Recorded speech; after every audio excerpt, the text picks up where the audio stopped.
आज हम बातचीत करने वाले हैं कि आप कैसे स्वस्थ रह सकते हैं और एक स्वस्थ जीवन जीने के लिए आपको क्या क्या सावधानियां बरतनी है। और इस पर बातचीत करने के लिए हमारे साथ है डॉक्टर बलजीत सिंह दबास जी, जो एक्सपर्ट है, हेल्थ एक्सपर्ट है, और इनकी राय है कि बिना मेडिसिन के भी आप अपने आप को रिकवर कर सकते हैं किसी भी गंभीर से गंभीर बीमारियों से भी। बहुत बहुत स्वागत आपका सर। मैं जानना चाहूँगा कि आप चूंकि डॉक्टर रहे हैं, आपने दिल्ली एमसीडी विभाग में लंबे वर्षों तक, लंबे अरसे तक लोगों को दवाई दे देकर और उन्हें टिप्स देकर भी ठीक किया है, स्वस्थ बनाया है। तो क्या अनुभव आपका रहा है? और चूंकि अब आपने एक मुहिम शुरू की है कि भाई बिना दवाई के आपका इलाज संभव है, तो ये मुहिम क्या है और कैसे आप सोच सकते हैं कि बिना दवाई के भी लोग ठीक हो सकते हैं? तो मैं समझ रहा हूँ कि लोगों की सोच जो है पॉजिटिव होनी चाहिए, सकारात्मक सोच होनी चाहिए कि मैं स्वस्थ हूँ, स्वस्थ रहूँगा।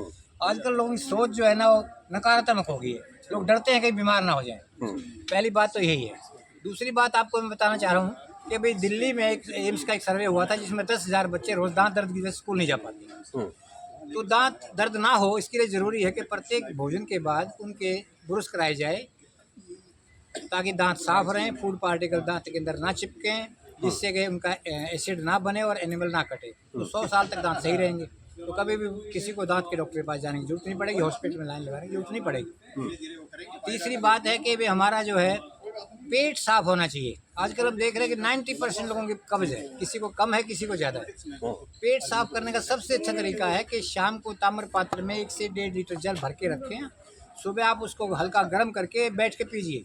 लगभग आधा घंटे में आपको दीर्घ शंका होगी, यानी पेट साफ हो जाएगा। पेट साफ होने के बाद तीसरा नंबर आता है, पर खून साफ होना चाहिए। खून साफ के लिए ये है कि जब पेट साफ आपका हो जाए तो 1-2 गिलास जल और पीजिए। उसके बाद में आपको कई बार लघु शंका होगी, यानी बार बार पेशाब आएगा। तो जब बार बार आपको यूरिन आएगा तो आप समझिए कि आपका खून साफ हो रहा है, जिसे नेचुरल डायलिसिस। तो आप देखिए अपनी सोच सकारात्मक हो, आपके दांत सही हों, पेट साफ हो, खून साफ हो, स्वस्थ रहेंगे आप। तो सीधा फार्मूला यही बना हमारा कि हम अपनी सोच ठीक रखें और अपने दांतों का ख्याल रखें और अपने पेट को कब्ज ना होने दें और खून को साफ रखें। तो बीमारी आएगी कहाँ से? बीमारी शरीर में टिकेगी नहीं और हमेशा स्वस्थ रहेंगे आप। और ऐसे भी लोग हैं जिन्होंने आज तक एक भी दवाई नहीं खाई, ना अंग्रेजी खाई ना आयुर्वेदिक खाई, और उनका अपना लाइफस्टाइल ठीक है, खाना पीना आदत ठीक है। आजकल खाना पीना जितना बाजार में मिल रहा है आपको सबको मालूम है कि क्या मिल रहा है वहाँ पे और क्या हम लोग खा रहे हैं। किस तरीके से एडवर्टाइजमेंट भी हो रहा है ऐसी चीज़ों का जो सेहत के लिए हानिकारक है। तो मैं तो यही कहना चाहूँगा कि अपनी आदत ठीक रखें, अपनी लाइफस्टाइल ठीक रखें, खाना पीना ठीक रखें, तो आप बीमार होंगे नहीं। सब चलिए ठीक है, एक तो ये हो गया सब्जेक्ट कि आप बीमार नहीं होंगे। एक है कि आप गंभीर बीमारी से पीड़ित है, जस्ट लाइक आपको मान के चलिए सर दर्द रहता है हमेशा, माइग्रेन की प्रॉब्लम है, न्यूरो की प्रॉब्लम है, या बड़ी से गंभीर बीमारी कैंसर की परेशानी से भी अगर आप, तो क्या ऐसे लोगों के लिए भी कुछ टिप्स काम करने वाले हैं जो काम करते हैं? बिल्कुल ऐसे टिप्स हैं। जैसे आपको मैं बताना चाहूँगा, आज हर बंदे के हाथ में मोबाइल है, जिससे या कंप्यूटर है। तो देखिए मोबाइल या कंप्यूटर की वजह से जब आदमी उसमें लगातार उसको यूज़ करते हैं तो उनको सर्वाइकल हो जाता है, और सर्वाइकल की समस्या होने से उसको चक्कर आते हैं, गर्दन में दर्द होता है, हाथ सुन्न होते हैं, मतलब उसकी वजह से बहुत सारी सिर में दर्द होता है, बहुत प्रॉब्लम आती है। उसके लिए हम एक सिंपल एक्सरसाइज कराते हैं जिसको 5 बार करने के बाद में पेशेंट को तुरंत आराम आता है, कोई दवाई की आवश्यकता ही नहीं पड़ती। ये तो सर्वाइकल के लिए हुआ। दूसरा, आजकल घुटनों में दर्द की बहुत बड़ी समस्या है, क्योंकि लोग जो है खड़े होकर पानी पीते हैं तो उससे क्या होता है, घुटनों का ग्रीस सूख जाता है। और लोग दूध पीते हैं बैठकर, तो इसको अगर उल्टा कर दें, हो दूध खड़े होकर पिएं और पानी बैठ कर पिएं तो घुटने खराब नहीं होंगे।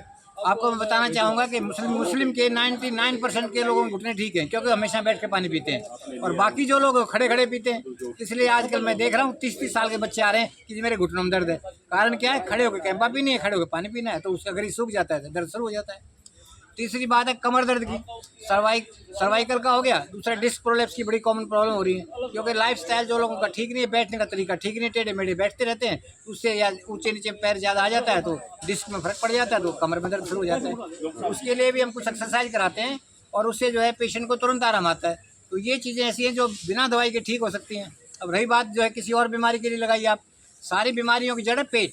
अगर आपको कब्ज रहेगी तो समझो सब बीमारियाँ आएंगी आपके शरीर में। पुरानी कहावत है, पेट साफ तो सेहत ठीक रहेगी, कब्ज होगी तो सब बीमारी की जड़ी कब्ज है, ये है। तो कहने का मेरा मतलब, अगर कैंसर तक भी बीमारी है तो आप खाने पीने का सिस्टम ठीक करेंगे। और कुछ ऐसी आयुर्वेदिक दवाइयाँ आती हैं जिसको आप यूज़ कर सकते हैं। तो दवाई भी कह सकते हैं, जैसे मान लीजिए गोमूत्र है, वो कैंसर को ठीक करता है। ज्वार है गेहूं का, वो कैंसर को ठीक करता है। ठीक है, तो ये चीज़ें ऐसी हैं जिनका इस्तेमाल करें आदमी और खाने पीने की अपनी हैबिट ठीक रखें तो बीमारी से छुटकारा हो सकता है। पर उसमें विल पावर स्ट्रांग होनी चाहिए। अब हो क्या रहा है कि लोगों को डरा दिया जाता है कि अब तो ठीक होगा ही नहीं, तो आधे आदमी तो वहीं मर जाते हैं। अभी तो डॉक्टर भी बहुत सारे हैं कि आप छोटी बीमारी को लेकर जाइए, और मैं ये बोलने से बिल्कुल गुरेज नहीं करूँगा कि अगर आपके सिर में दर्द है तो वो आपको इतनी तरह की बातें बताएंगे। अगर आपके पैरों की हड्डियाँ टूटी हुई है तो सबसे पहले तो ये बताएंगे कि ये तो फ्रैक्चर है, सीरियस फ्रैक्चर है, बिना ऑपरेशन आप ठीक नहीं हो सकते, तमाम तरह की चीज़ें हैं। तो आपको क्या लगता है कि छोटी छोटी बीमारियों के लिए जो डॉक्टर डराते हैं, उसके बजाय अगर सही ढंग से वो उपचार करें, सही ढंग से पेशेंट का आत्मविश्वास बढ़ाए, तो भी स्वतः पेशेंट में एनर्जी। हमारी जो किचन है ना, हिंदुस्तान की जो किचन है वो एक किस्म से मेडिकल स्टोर है, आयुर्वेदिक मेडिसिन उसको कह सकते हैं। और उसी से सारी बीमारियां ठीक हो सकती हैं, बहुत सारी वहीं पे इलाज है। पर क्या लोगों को विश्वास नहीं है। जब से देश आज़ाद हुआ है तो उसके बाद में ये एलोपैथी आ गई यहाँ पे। अब एलोपैथी का सिस्टम तो दूसरा। आप किसी के बारे में, मैं ये नहीं कह रहा इमरजेंसी में एलोपैथी जरूरी है, जाना चाहिए। जो चिकित्सक जहाँ पे इसका मरीज को फायदा हो अच्छा है।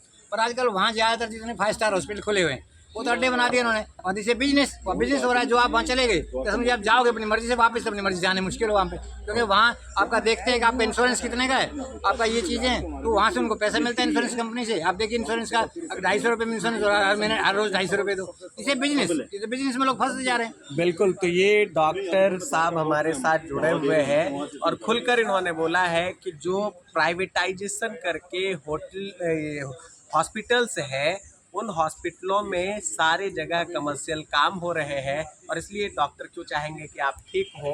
डॉक्टर ये ज़रूर चाहेंगे कि आप बीमार रहें तो उनका कारोबार बढ़ेगा, उनके बिजनेसेस बढ़ेंगे।